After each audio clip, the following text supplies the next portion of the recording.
Olá, amigas e amigos, muito legal estar com vocês aqui no Pensar Contabilidade. Hoje nós vamos falar sobre retificação de obrigações acessórias e seus impactos, aquilo que afeta o fato de eu fazer uma retificação, que consequências isso tem no âmbito tributário. Fique com a gente e venha discutir conosco essas questões que são relacionadas ao cumprimento das obrigações acessórias. Primeiro, quero agradecer a todos vocês pela atenção de estar assistindo a esta palestra. Agradecer à BSSP por ter me convidado a compor o time de palestrantes do Pensar Contabilidade.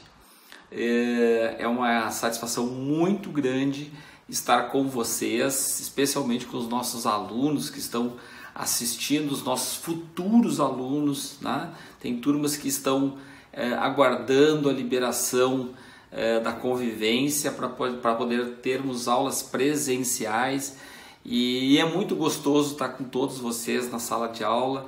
É muito bom conhecer o Brasil através da nossa parceria de compor o time da BSSP e estar com vocês todos os dias, todos os finais de semana que a gente vai dar aula, passar aqueles dias agradáveis, né? Trocando informações e prestando muita informação. Muito obrigado pela atenção de todos, pelos convites. E vamos ao nosso assunto, então, que é a retificação de obrigações acessórias e seus impactos. Bom, primeiro a gente precisa entender o que é, na verdade, o cumprimento da obrigação acessória, né? Então, para a gente não partir de um pressuposto que estamos todos pensando na mesma situação. Vamos ver, pode ser que sim, tomara, mas vamos ver se estamos falando da mesma coisa. O cumprimento da obrigação acessória, como está estabelecido lá no Código Tributário Nacional, é o cumprimento da obrigação que se sucede ao fato, né, gerador da obrigação principal. Então, assim, para eu fazer uma transmissão, para eu fazer uma operação mercantil, eu preciso emitir o documento fiscal hábil para aquela operação. Depois eu vou prestar contas, né, reunidas, porque aí é a obrigação acessória que vai dizer como é que se faz o cumprimento. Vou reunir essas informações, eventualmente numa EFD atualmente, num livro em papel antigamente, hoje numa escrituração fiscal digital, né, numa e-financeira, enfim. Vou fazer o cumprimento da obrigação acessória e a partir disso declaro a minha dívida com o agente tributário, né? Seja ele de nível municipal, estadual, federal, né?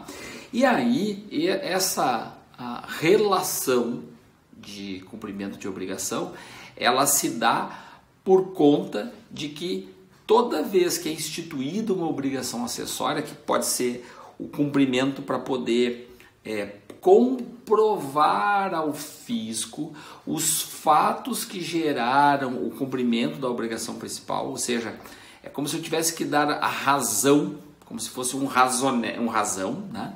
Em que eu vou dar os créditos e os débitos, eventualmente se tem crédito, se não tem débito e tal, né? Às vezes é regime cumulativo, como é o caso do imposto de renda, né? Então a minha ECF não prevê créditos, né? Mas as retenções, as antecipações, mas e depois então o cumprimento da obrigação acessória, ela vai gerar o valor a recolher, tá?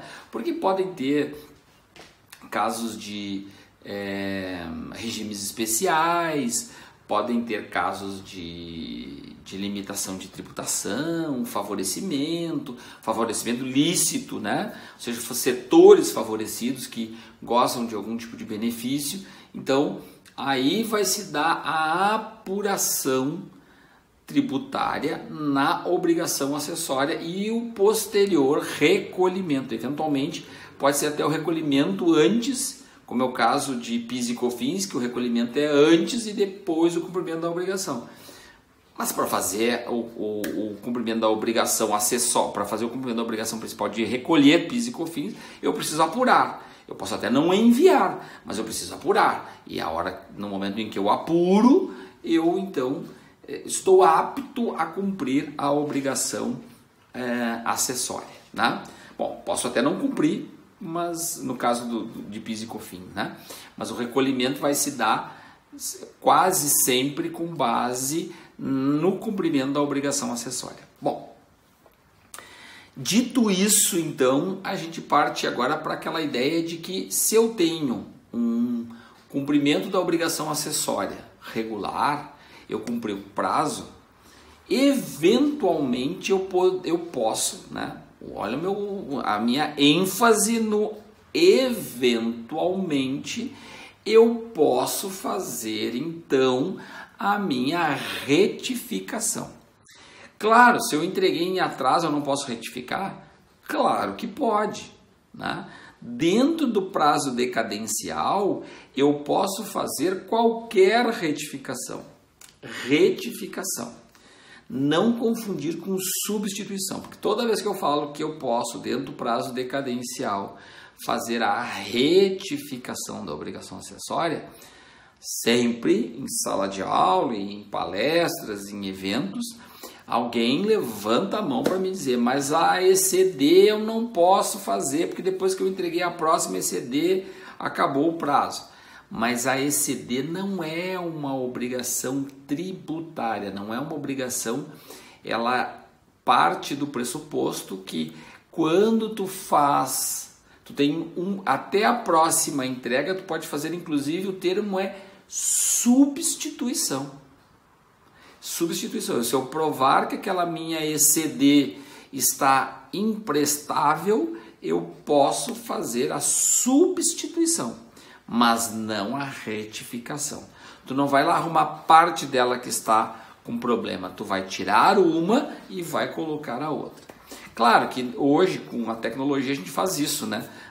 A retificação tira aquela e coloca a outra. Então, em termos práticos não legais, eles têm a mesma característica, fazer a retificação e fazer a substituição.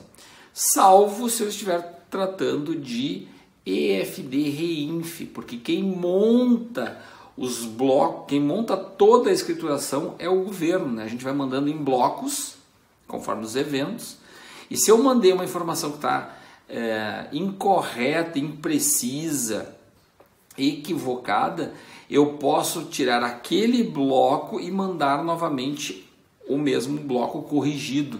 Então, no caso da EFD-REINF, é um pouco diferente daquilo que eu estou dizendo, né?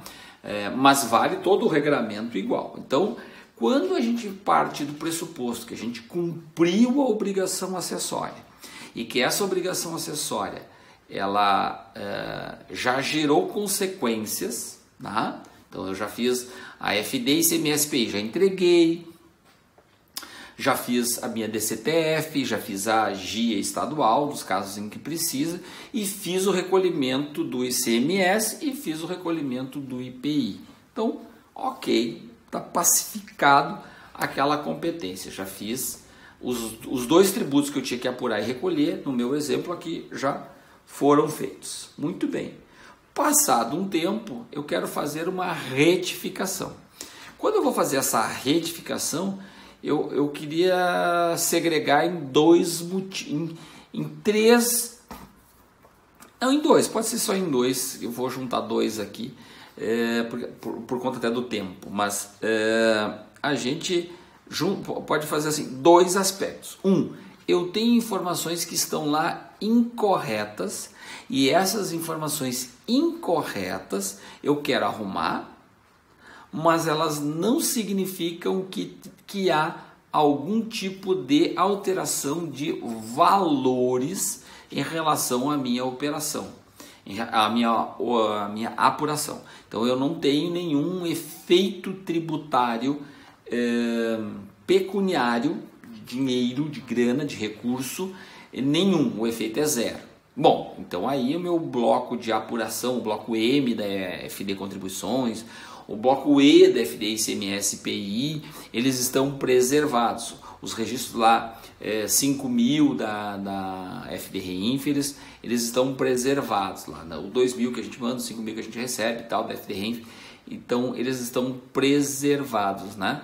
Os meus blocos de apuração lá da ECF, né? O imposto a pagar, lá o bloco N, ele está íntegro. Bom, partindo dessa premissa de que se eu só estou mudando a informação e para corrigir, para melhorar a informação que eu tinha prestado originalmente, então tá tudo certo, né?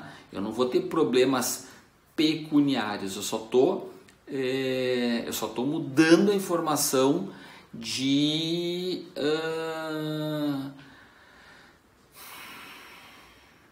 lugar ou de qualidade ou de alguma interpretação ou de incompletude que agora eu estou completando. Ponto. Na medida em que isso é um dos campos que eu queria colocar. Outro campo é quando a gente faz a modificação do processo de apuração que resulta, ou não, mas que geralmente resulta em nova apuração, ou seja, novos valores. Por exemplo, eu tenho PIS e COFINS, e esse é um processo complexo, né? Mas eu tenho hoje PIS e COFINS cumulativo por conta de imposto de renda do lucro presumido. Então, se eu estou no lucro presumido, compulsoriamente a minha contribuição para efeitos de contribuição social passa a ser cumulativo, ok? Então, até pensei de novo que é para não errar. Só que é o que acontece? Eu posso, no momento de... Porque assim, nesse caso, a vinculação de uma obrigação, de uma apuração, está vinculando a outra, né? Então, se eu estou no lucro presumido, eu estou no regime cumulativo de PIS e COFINS. Se eu estou no regime do lucro real, eu estou no regime não cumulativo de PIS e COFINS. Nem estou falando de alíquota, tá? Porque tem casos de serviços em que é do regime cumulativo mesmo, independente de estar no lucro real ou no lucro presumido. Mas ok, tá? Estou falando quando uma vincula com a outra, que é o caso um pouco mais complicado. E aí, eu posso chegar na seguinte conclusão: meu imposto de renda é trimestral, eu estou no lucro presumido, e aí eu chego na apuração do primeiro trimestre e vou fazer o recolhimento. E quando eu vou fazer o recolhimento, eu vou fazer o recolhimento e, portanto, eu vou fazer pelo lucro presumido ou pelo lucro real do imposto de renda. Quando eu fizer o lucro presumido ou real, eu estou optando também que as minhas contribuições sociais vão seguir o regime cumulativo ou não cumulativo conforme a opção do imposto de renda. Então vamos imaginar, eu estou lá em dezembro do ano anterior, estou lá em dezembro de 19. Aí para janeiro de 20, não tendo atingido o limite de 78 milhões do imposto de renda do lucro real, eu posso estar no real por opção e estar no presumido, se eu não atingir o teto do presumido. E aí a minha operação vai fazer com que a apuração de janeiro, quando eu for recolher a contribuição social, eu vou contribuir pelo regime cumulativo, porque eu estou partindo do pressuposto que eu estou no lucro presumido. E estou no lucro presumido, só que eu vou pagar trimestral. Aí eu vou fazer isso para janeiro, para fevereiro. Em março, quando eu for recolher, eu vou vou fechar o trimestre, em abril vou fazer o recolhimento, e aí descubro que tem, por exemplo, um fato que vai me colocar numa posição melhor para efeito de imposto de renda e contribuição social no lucro real. Tá?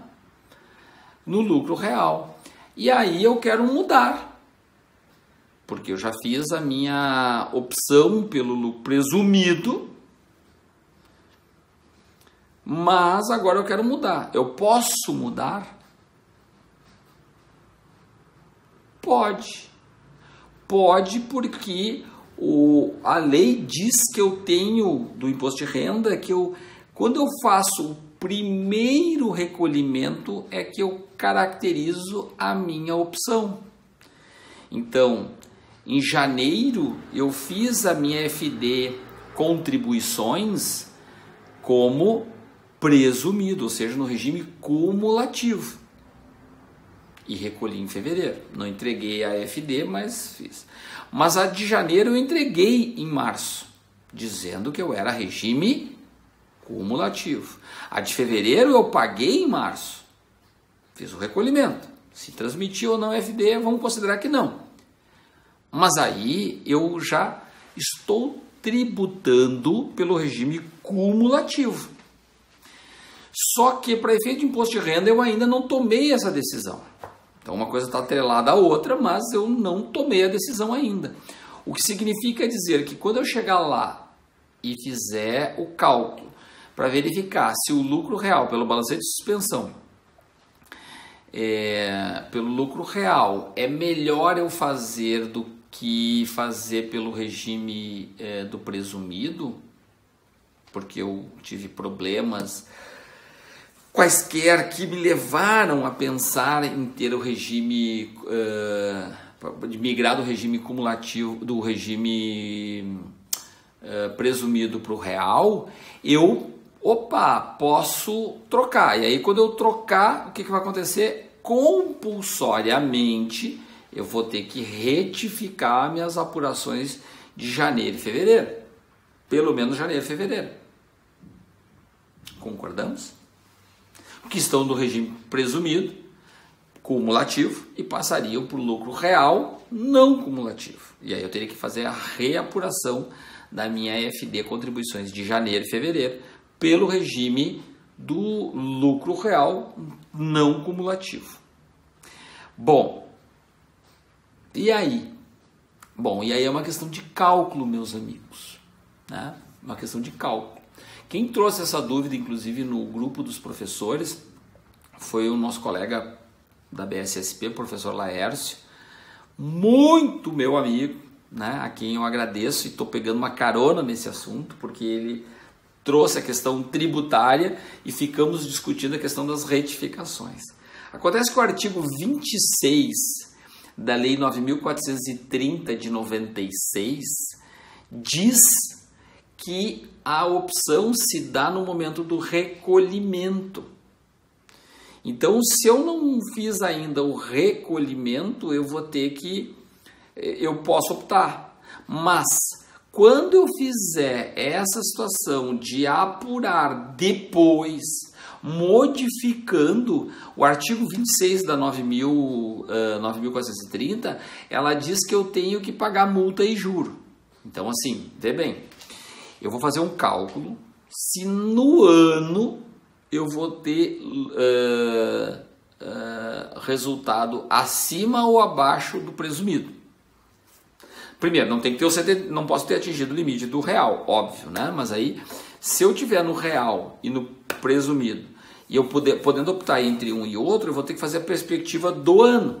Porque ao fazer o primeiro recolhimento, eu optei em regime lucro real presumido e, portanto, cumulativo e não cumulativo das contribuições sociais. Até lá, eu vou fazer o recolhimento de contribuição social, mas ainda sujeito a retificar. E esta retificação, algumas pessoas dizem assim, não, mas ela não é alvo de multa, porque na verdade eu apurei, entreguei de uma forma, como eu mudei meu regime de tributação, agora eu vou fazer a retificação colocando o novo parâmetro, ou seja, eu fiz pelo não cumulativo e agora estou indo pro cumulativo. Ou, o que é mais provável, estou saindo do presumido e indo para o real, então eu estou saindo do cumulativo e indo para o não cumulativo. Ok, vai aumentar a alíquota, vai ter direito a créditos e vou fazer uma nova apuração de FD contribuições. Só que essa nova apuração de FD contribuições poderá gerar uma contribuição social maior a pagar. Eu vou pagar mais PIS e COFINS no não cumulativo do que no cumulativo que eu tinha antes. Pode acontecer. E aí, o que vai acontecer é que eu vou ter sim multa e juro. Porque eu não estou fazendo uma mera retificação. Eu estou fazendo uma nova apuração. Então, assim, na hora de fazer o cálculo para ver se o presumido ou o real é favorável para aquele exercício, para aquela entidade, eu também preciso verificar se o pagamento da multa e juro do primeiro trimestre de PIS e COFINS compensa. Eu tenho que botar isso também na conta para verificar o aumento da tributação por trocar do regime cumulativo por não cumulativo, e se tem crédito suficiente para poder manter a tributação para baixo, e ainda a multa que vai incidir no primeiro trimestre das FDs contribuições que já foram entregues ou que já foi recolhido, né? Que vão fazer com que eu tenha uma nova apuração, né? Então, assim, a multa não se dá pela retificação, a multa se dá pelo recolhimento que eu fiz a menor por fazer pelo regime cumulativo, e quando eu vou para o não cumulativo, eu tenho um delta de tributação que eu não tributei a primeira vez porque usei um tipo de regime. Agora, como eu estou trocando, tá? Aí eu acho que todo mundo já entendeu, e aí vem a questão de que efeito isso vai ter no meu imposto de renda, né? Então eu tenho que calcular para verificar se no imposto de renda isso vai funcionar. Ok? Então eu peguei este caso, se vai funcionar, se vai ser favorável, porque também eu já trabalhei em várias recuperações. Então agora, encerrado esse assunto, vamos para outro exemplo. Recuperação de crédito. Muitas empresas que fazem recuperação de crédito, de ICMS, de PIS e COFINS, enfim, seja qual for a recuperação tributária que fez, a gente precisa lembrar que quando a gente faz uma recuperação tributária melhora o exercício de um determinado período, não é isso? Então, assim, eu entreguei meu ICMS, para ficar bem claro, eu entreguei meu ICMS, vou fazer uma retificação, vou recuperar uns créditos do meu ICMS de 2017, nós estamos em 2020, lá de 2017. Aí o que acontece? Aquela recuperação me dá, por hipótese, um efeito de R$1 milhão. Ora, aquele R$1 milhão eu vou fazer a recuperação do crédito, e aquilo é da competência lá, eu vou executar agora, né? Eu vou me apropriar do crédito agora na contabilidade. Mas, de fato, ele é lá da competência de 2017.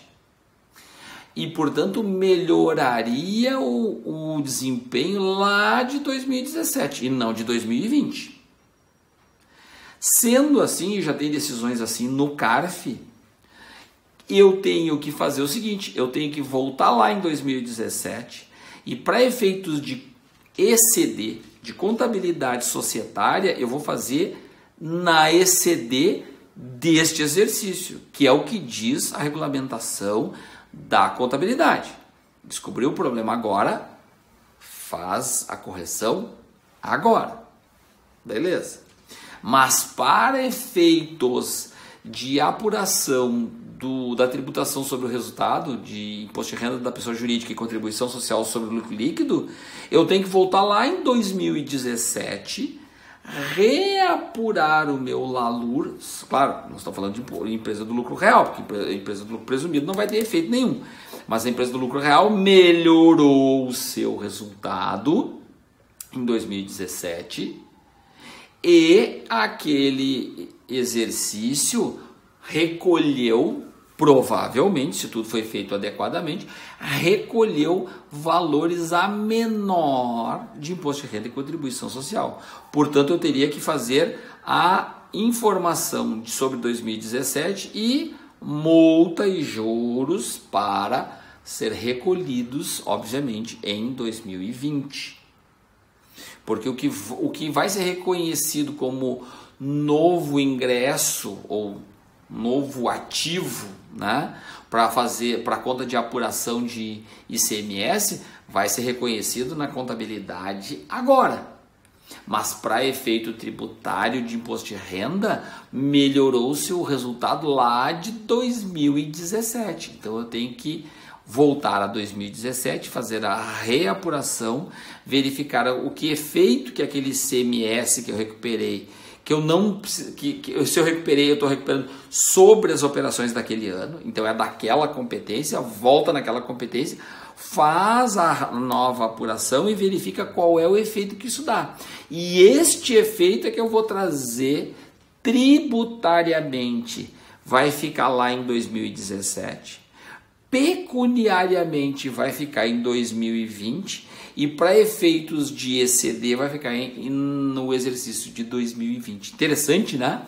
É bem interessante porque essa engenharia ela é instigante. E mais do que isso, o nosso amigo SPED mostra muito claramente o que está acontecendo quando a gente está indo lá fazer uma retificação de obrigações e qual era a apuração e qual é a apuração atual, né? Então, fica muito fácil para o Fisco Federal averiguar se a apuração anterior, né, daquela DCTF daquela época foi alterada em relação à tributação que está na FD ICMS IPI, por exemplo, ou se foi uma FD contribuições, ou se foi a própria ECF da época que está sendo retificada para aquela época, né, por conta de ter uma recuperação de crédito de imposto de renda, por exemplo, da própria época, né? Então tu está mexendo no LALUR, aumentando o resultado, porque tu tributou em excesso de imposto de renda, por hipótese, né? E aí agora tu buscou créditos que tu não tinha, então tu pagou X, agora tu vai pagar X menos alguma coisa. Opa, melhorou o resultado, mas tu tem que pagar agora imposto de renda sobre essa melhora do resultado, né? É muito interessante esse assunto, muito legal. E assim, uma coisa importante, tá, meus amigos? É muito difícil para o sistema ERP voltar no passado. Então, tu imagina quem faz, por exemplo, a ECD, a ECF. A ECD é ok, né? Mas a ECF com base nas informações lá do passado.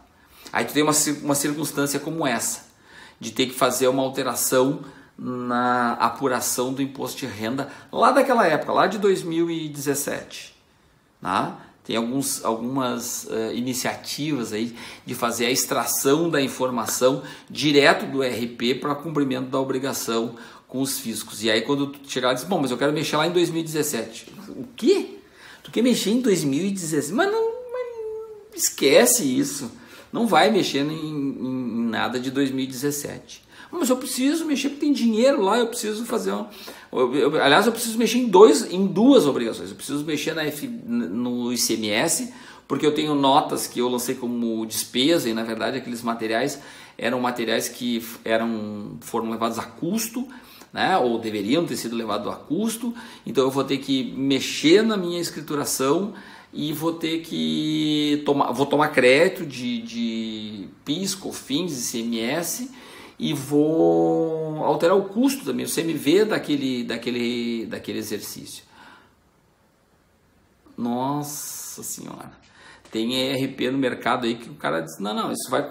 Quanto que tu vai recuperar de dinheiro? Isso aí tu vai recuperar, sei lá, 1 milhão. Cara, vai custar 2 para poder fazer isso no sistema, para poder recuperar, né? Porque eu estou falando isso se não tiver uma solução fiscal acoplada que permita fazer a nova apuração a partir da nova realidade, da nova informação que está lá junto.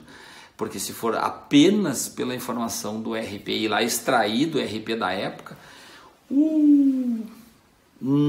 provavelmente não vai rolar, né? Provavelmente não vai rolar.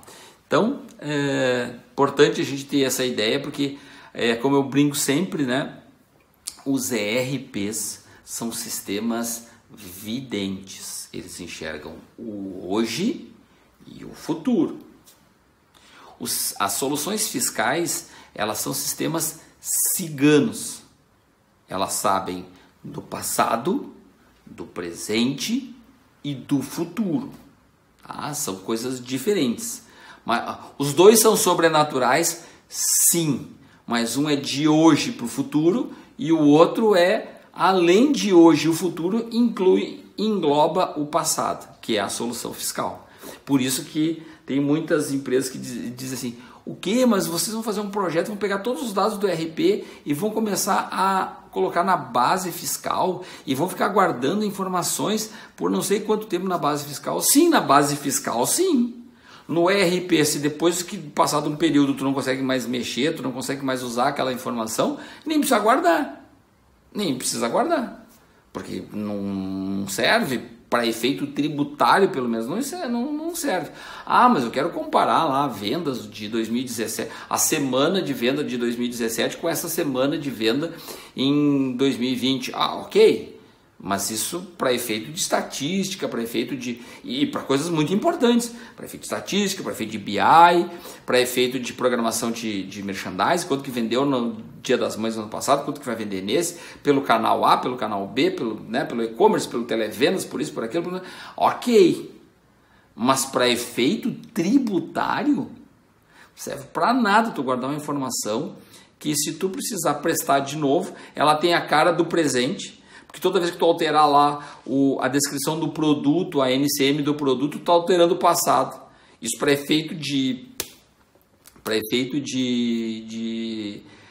cumprimento da obrigação acessória no passado, fazer retificação, é um problemaço. É um problemaço.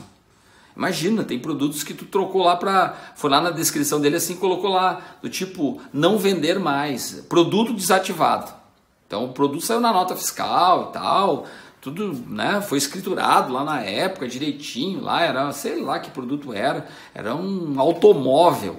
Aí agora tu vai lá e vai reescriturar aquele documento com o produto desativado, porque os produtos saíram de linha. Não dá para fazer isso. Mas por que o RP faz isso? Porque o RP não se preocupa com o passado. Naquele mês, os automóveis que os automóveis foram comprados, vendidos, durante o período em que ele foi comprado, vendido, que ele estava sendo comercializado, aquela descrição era importante. Passado um tempo, aquilo lá já não tinha mais essa importância. Então não guarda mais a relação de tempo e informação. O RP não faz isso. Né? Já as soluções fiscais se preocupam exatamente com isso, né? Poder remontar e recontar o passado, né, daquela entidade. Meus amigos, foi um prazerzaço. Antes de encerrar, quero lembrar para vocês que nós temos essas duas obras maravilhosas da BSSP, né? São 2 livros muito bons. Eu tive a felicidade, de ser autor nestas 2 obras. Escrevi uma contribuição para cada um desses 2 livros, né? Num eu falo sobre o SPED e as obrigações acessórias, e nesse eu falo sobre FDRINF, sobre a social, com a visão de sistemas para a área de compliance trabalhista. É muito legal ter feito esse trabalho junto com os colegas que estão aqui agora também participando do Pensar Contabilidade. Muito obrigado pelo tempo que vocês dedicaram até agora comigo. Um beijo no coração de vocês e o meu agradecimento à BSSP por este convite de estar junto com vocês, fazendo a diferença para os nossos alunos, fazendo a diferença para a sociedade. Um beijo no coração de todos e até uma próxima oportunidade.